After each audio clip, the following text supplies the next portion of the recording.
आप सुन रहे हैं शिवानी रिकॉर्डिंग स्टूडियो की शानदार प्रस्तुति। सिंगर दुलार बरसमिया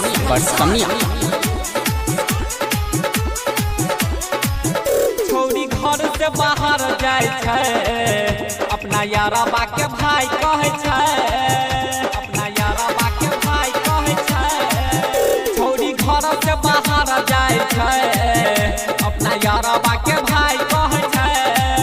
रोजे देखिए छोरिया के अपना दुआरिया से, रोजे अंधरा बाजार जाए छे, अपना यारबा के भाई कहे छे।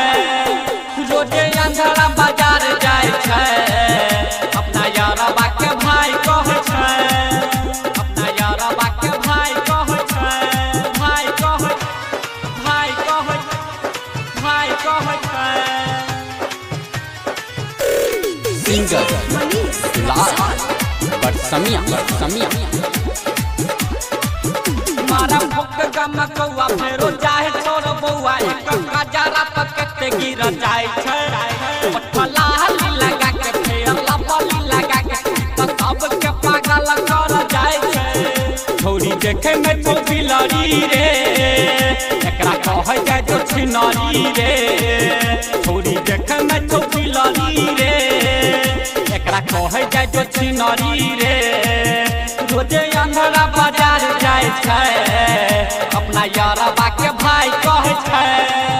रोजे अंधरा बाजार जाए छे, अपना यारबा के भाई कहे छे। छोरी घर से बाहर जाए छे, अपना यारबा के भाई कहे छे, भाई कहे छे। अपना यारबा के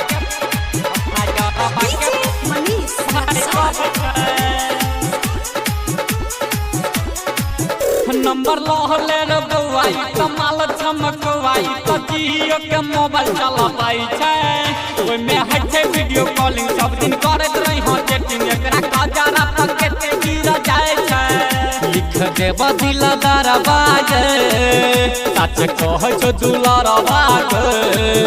लिख देब दिल दरबाज, सच कह छो दुलारबाज। रोजे अंधरा बाजार जाए छे, अपना यारबा के